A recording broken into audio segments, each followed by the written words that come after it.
as well. Cravante, you want to do Goofies and then we can just wrap the Super Bowl up real quick and get out of here? Yeah. Yeah. So, do you got that video? I do. I actually have Are we some of that allowed video. to? So Are we allowed to show the video? I think so. I think we're good. I think we're good to show Okay. that video. Yeah. We got to check in with Raj, man, because we don't want let's you get- two to I mean, hit us over the head with nothing. they hit us with everything. It must mean we're doing something right. So it is what it is.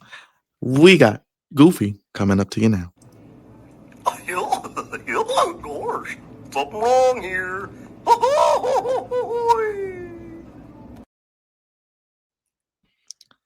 Cravante's Goofies of the week. There we go. Well, now that's goofy. There it is. Stupid. Just stupid. Right. Jam. Also, Oh, jam. man. It's been an interesting week for sports. Interesting month. Past couple weeks of sports. But welcome, good people, to Goofies of the Week, sponsored by the Flex Zone. Appreciate you guys for giving me a little bit of time to let me tell the good people what I thought was goofy this week, past week, or just what's recently been in my head. We talk about all levels of goofiness, high, low, and in between. And man, oh man, it's funny because Byron sent me this video. He sent it to the group chat, and I literally saw it maybe 10 minutes before he sent it. And I was like, yeah, we can start there before we get into the sports aspect of it, because we talk about sports and we talk about some not so sports things. And my heaven, no, all bread, all water, and definitely me.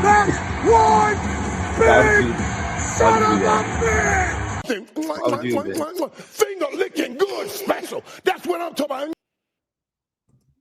Got Mr. Blackwell backstage laughing. I guess he's hanging out with us. So good to see him. That There was you go. wildly, I shouldn't be laughing. bro. That was wildly inappropriate. Like, why? Why did it work out like that? Why did it work out so well like that? Okay. Want to play the video? My gosh. Okay. You gonna run it? Yeah, we can play the video. Here we go. Oh yeah, that's when they had to get the Jesus, stop the tape. Stop the tape. Oh man. I'm not doing this with y'all. This Byron. First of all, Byron set this whole thing up. Okay, I just said I'm gonna talk about it, but he set it up crazy. So this is rapper Dank Demoz. big stank. I'm sorry, Big Dank. My bad. I'm sorry. That's not her name. Don't Google it. She's a rapper. Okay, believe it or not. She was recently not recently. I think she's still in the lawsuit. With, was it Lyft or was it Uber? It was Lyft, if I'm not mistaken. And the situation was, she called the Lyft came, and I guess my man only had a little. He was driving a little car. I think he was driving a Honda. You know what I'm saying? I don't know if it was a Accord or a Civic, but he saw her and said, you can't get in my car. Absolutely not. You cannot, and you will not get into my car. And I'm sure she said something along the lines of, why not? That's rude. That's this, that's that. And she made it to Breakfast Club to talk more trash about accommodations. And when I think of accommodations, I think of, okay, so there's people that have a disability, you know what I'm saying, something they were born with that they cannot control. That's what I think of, with accommodation. I heard, oh my heavens, Jesus Christ, there's more videos. This lady, this woman, she weighs a lot. I think I don't know what the numbers are. Do y'all know the number? I don't even. She's at least 4 something. She's 500 pounds, bro. Jesus Christ, Man, she's 4 something. I would take Outta I would here. take Dre's. I would trust Dre for that, Raj. I would actually trust Dre's expertise. Wow. It's because we know how you get that. I'm a journalist. That's why I know she's 4 something. No. But she ain't no. Because we Hey, know ain't how no you expert in get that. down. Okay. I ain't no. You know what? I'm not discriminating people because of their shapes. No, we're not. Anybody can get it. Anybody can be a part of Goofies of the Week. I don't discriminate against nobody. You know what I'm saying? So, she made it to the Breakfast Club, and you know, her whole driving force is accommodating, and you know, being able to accommodate everybody, right? So Her exact weight is 489 pounds. So I was correct. I said she was 4 something. I ain't put it at 5. I told y'all Dre had it. So she comes in the Breakfast Club, and boom, first thing, she sits down. Y'all ain't got no more comfortable chairs, and they moved the whole sectional. They moved the whole sectional. I didn't even know you. They moved the whole. They moved furniture for this woman, and I didn't know that thing came apart like that. I didn't know it just be in the back. I thought it was decoration. I didn't know that come apart like that. I didn't know it was a section. I just thought that was a whole. You know what I mean? But they broke it off, and they in an effort to make her feel more comfortable. But I think this is goofy because, man, ain't nobody know you rap. You on here because you're in a lawsuit with Lyft because you feel as though no matter what, you should be able to get anybody car at any time, blah, blah, blah, blah, blah, blah, blah, which is absolutely crazy. It's absolutely crazy. And I don't know about y'all. Have y'all heard an update with this whole lawsuit situation? Well, she gave it on the Breakfast Club. She said that she wasn't suing the driver. She said she really didn't even want the attention. She just, complained to Lyft, and then Lyft did like the rest of the work. So pretty much, there is no.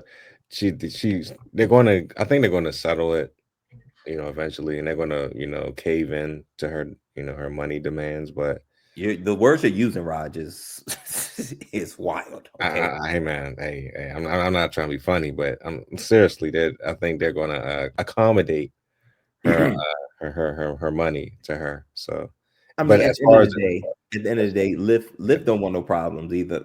right, of course. Lyft does not want any issues of any sort. No, I don't like that because now it's a bad precedent being set. Oh man, listen. Y'all remember the time when the lady burned her damn tongue off with the McDonald's hot coffee?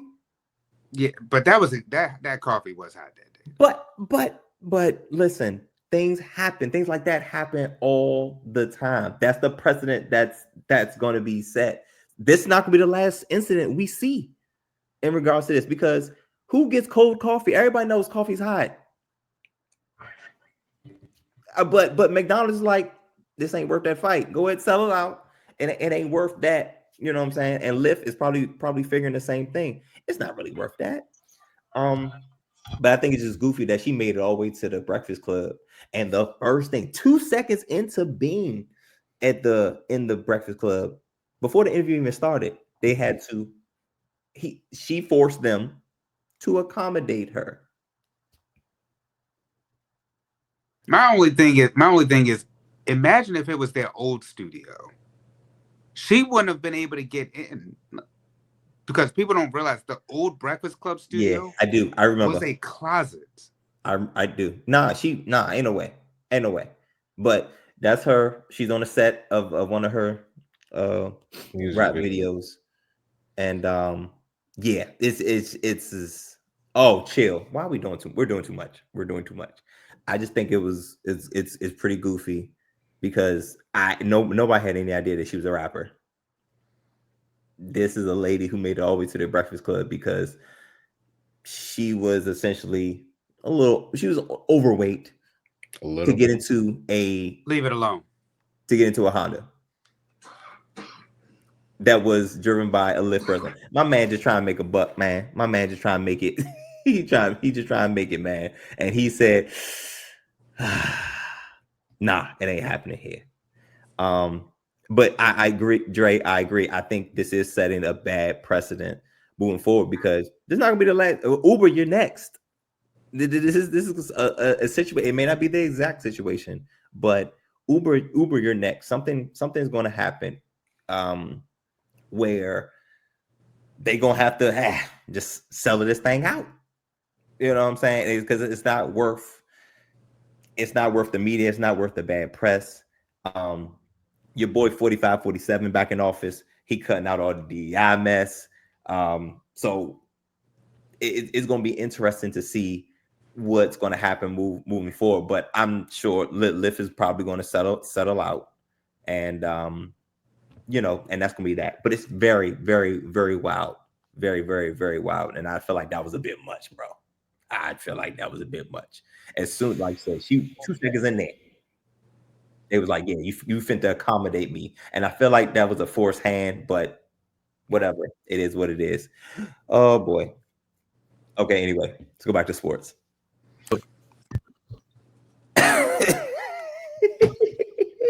This is too much. This is too much. Go ahead and go back to sports, man. This is very. Can we go back to sports? This is terrible. This is terrible. Can we go back to sports? My God. Okay. The other goofy out. It was gosh, it's still playing on my phone too. I didn't want that. So in sports, we just had the biggest one-day event, most popular one-day event called the Super Bowl.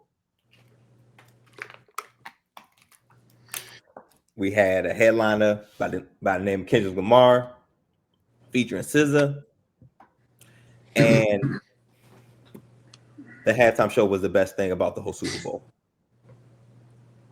The halftime show. This was a thorough, and this leaves a bad taste in any sports fan, or especially football fan, mouths, because that is the lasting impression of 2024. And it's not. We want to see. Excuse me. We want to see a good game, and we did not get that. It was how did the kids say? Philly B would know this because we got kids that be in our rec centers or in our buildings, and they say they come up with new terminology. Feel like every day. BTA, huh? Belts to you know what? You know what I'm saying? And we got that. This is one of the very few times where I've seen Patrick Mahomes completely flustered, confused, frustrated, and it was crazy. It was really, really crazy to unfold.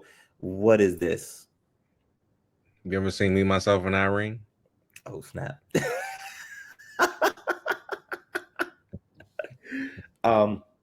This was a absolute terrible showing of the last game of the season, and pretty much checked out by halftime any other game. But thanks to Kendrick Lamar, he did a great job at saving the halftime show.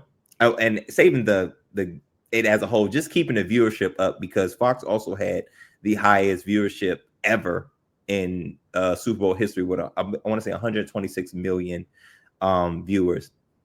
And I'm sure most of it was for Kendrick because they knew what they was, you know what I'm saying? They know what they was coming for. But game wasn't great. But one thing that I also wanted to acknowledge was there were a lot of things going on, and everybody's obviously entitled to their opinion, but a lot of people were saying that Kendrick Lamar's halftime show was mid, or it wasn't good, or it wasn't this, and it wasn't that. And I was just like, what? And Kendrick Lamar is not your average mainstream artist. You know what I'm saying? He's not going to go out there and play his necessarily his greatest hits. He got a message behind everything he do. We obviously already don't see him often enough, but every time he pop out, and y'all know what he be doing. He pop out and he show folk. You know what I'm saying? But every time he pop out with something, with a message, something you need to hear, something you need to see, and he's gonna put that in the show, and it's not necessarily entertaining. So obviously we know the biggest draw was Not Like Us, because my gosh, he was Drake had been taking L's. We're into a new year and Drake taking the same old L's. Very, very unfortunate. But those people have to understand that Kendrick Lamar is not about entertaining folks, which he did. I think he did a damn good job at entertaining folks. But there was a message. If you're able to go back, a bunch of people have done reaction videos and dissected the Super Bowl halftime show, and there's a lot of imagery, there's a lot of symbolism, and there's a lot of messages that he was spreading to the masses. And what a better stage to do it on. And she's petty herself. Shout out to Serena, Miss Serena Williams. She was out there crip walking, and it was mean. But who was that? We're not doing this. But Kendrick Lamar always has something extra behind his music. We all know music is a form of art, and that was petty. That was petty, right? That's good. That's gonna be my wallpaper soon. Because he was saying a lot. He said a lot. He did a lot. The dancers did a lot. Uncle Sam, played by Samuel Jackson. It all had a meaning. It all had a purpose. And Kendrick Lamar, I think he checked all the necessary boxes that we need, especially going into these crazy times in our country. Not even talking about just politics, I'm just talking about in general. And that us as specifically Black people need to be ready and need to be ready to be involved, because some things are about to happen and it's happening in front of us. And you need to be aware and be able to react accordingly to what's going on. And because it wasn't your regular artist as far as entertainment goes, a lot of people downplayed it, and I didn't think that was right. I thought he taught a lot, he showed a lot, and he entertained a lot. I ain't gonna hold you. I absolutely loved it. Like I said, it was better than the damn game by far. So people, and those are surface level people that didn't see the that didn't see the upside for the entertainment part of it. But my gosh, Uncle Samuel L. Jackson out there representing what he representing. Kendrick Lamar represent what he represent, and his people represent what they represent. And I thought it was a master's class for imagery and symbolism. I don't think Kendrick Lamar does it better.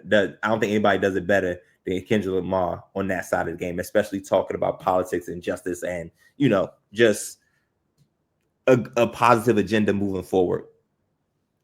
And so I'm totally against that it was mid or it was whack or it was trash. Everybody entitled to their opinion, but Kendrick Lamar came out there with a purpose, and I think he fulfilled that purpose. So that's my take on the Goofies of the week. The naysayers, first of all, the game trash, god awful. I hate that was the last game of the season, and we are stuck with that through the summertime and training camp and all that. Like, ooh, I can't wait for football to start back up already. Also, the naysayers about Kendrick Lamar and his lack of entertainment. Very, very, very goofy. And of course, the young lady, Miss DeMoss, getting on the Breakfast Club and literally showing her butt. It was showing her butt and a bunch of other things. Talk about accommodating. I think it was very, very goofy. Very, very, very goofy. And I actually want to go more in depth with that interview to see what other slick things Charlamagne would have said, because I know y'all know Charlamagne, how he get down. He be saying some slick stuff. Because he was nice. He was nice. Oh, he was? Yeah. Oh, okay. Well, Old Charlemagne would have destroyed her, but this Charlemagne he still cracked jokes, but it wasn't. Oh. It was all right. It was okay. Oh, okay, fair enough. Anyway, goofy nonetheless. Y'all know my line. There's a thin line between goofy and great, and all of them folk are on the wrong end of it. Folk got to do better. Gosh, something wrong here.